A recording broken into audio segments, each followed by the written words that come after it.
Good evening all. My self Manoj Kumar, Rachakonda unit నుంచి వచ్చాను, Madugula PS నుంచి. సార్ ఇది నేను ఇక్కడికి రావడం సెకండ్ టైం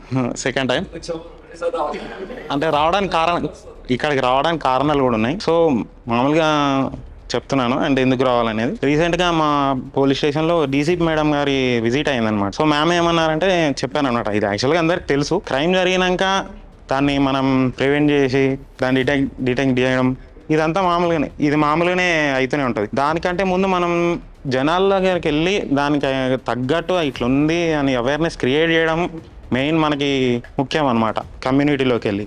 సో అది నీకు తెలియాలంటే ముందు నీకు తెలవాలి కదా, క్రైమ్ ఇట్లా జరుగుతుంది అని నువ్వు జనాల దగ్గరికి వెళ్ళి చెప్పాలంటే.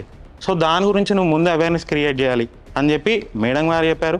అట్లే ఇక్కడికి వచ్చినాక మన మధుకర్ స్వామి సార్ ప్రిన్సిపల్ గారు వారు కూడా అదే చెప్పారు. సో మనం కమ్యూనిటీ వెళ్ళే ముందు మనం ప్రిపేర్ కావాలి కదా, దాని గురించి ఇక్కడికి వచ్చాను అనమాట. సెకండ్ టైం రావడానికి కూడా అదే, ఇంకా నన్ను నేను అప్డేట్ చేసుకోవాలి. ఎందుకంటే నవేడేస్ ఎట్లున్నాయి, క్రైమ్స్ ఎట్లున్నాయి, అప్పట్లేక ఏమో కొట్లాడితే నువ్వు పిఎస్కి వచ్చేసి నువ్వు నీ పని నువ్వు చేసావు, కానీ ఎట్లా క్రైమ్ అనేది రూపాంతరం చెందింది, క్రైమ్ సైబర్ క్రైమ్గా రూపాంతరం చెందిందనమాట. సో దానికి తగ్గట్టు నువ్వు అప్డేట్ అవ్వాలి. ఎందుకంటే జనాల దగ్గరికి వెళ్ళేది ఎస్ఐ వెళ్ళాడు, ఎందుకంటే ఎస్ఐ వెళ్ళాడు, సిఐ గారు వెళ్ళారు, మనం వెళ్తాం. సో మనం దాని గురించి అప్డేట్ కావడానికి ఇక్కడికి వచ్చాం. దాని గురించి అప్డేట్ అయ్యాం కూడా చాలా వరకు. సో ముందు దాని గురించి మాట్లాడుకుంటే సైబర్ సెక్యూరిటీ రాహుల్ బాగా చెప్పాడు. రాహుల్ అందుకే ఇంకా మన అర్జున్ సార్ కూడా ఆయన తీసేయడానికి ఏం లేదు, ఎందుకంటే రాహుల్ చెప్పాడు ముందు. సో రాహుల్కే క్రెడిట్ గోస్ టు రాహుల్ అనమాట. ఇంకేమన్నా ఉందంటే ఫస్ట్ మనం ఇక్కడ వచ్చింది స్మార్ట్ అదేంది ఎలక్షన్ మేనేజ్మెంట్ గురించి, ఇది కూడా తెలుసు మనకి, కానీ దీంట్లో ఇంకా కొత్తదాన్ని నేర్పించారనమాట సార్. అట్లే మన సార్ వెంకటేశ్వర సార్ అని కూడా చాలా క్లాస్గా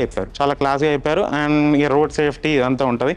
మనం ఇంకా చెప్పుకోవాలంటే సుష్మిత మేడం ఇక్కడ డ్రగ్స్ డిఎన్ఏ సైబర్ ఎఫ్ఎస్ఎల్ అవన్నీ బాగా చెప్పారనమాట. సో దీని గురించి మనం ప్రతిసారి రావాలి, మనం అప్డేట్ అవుతూనే ఉండాలన్నమాట. దాని గురించి ఇక్కడికి వచ్చాను. Thank you.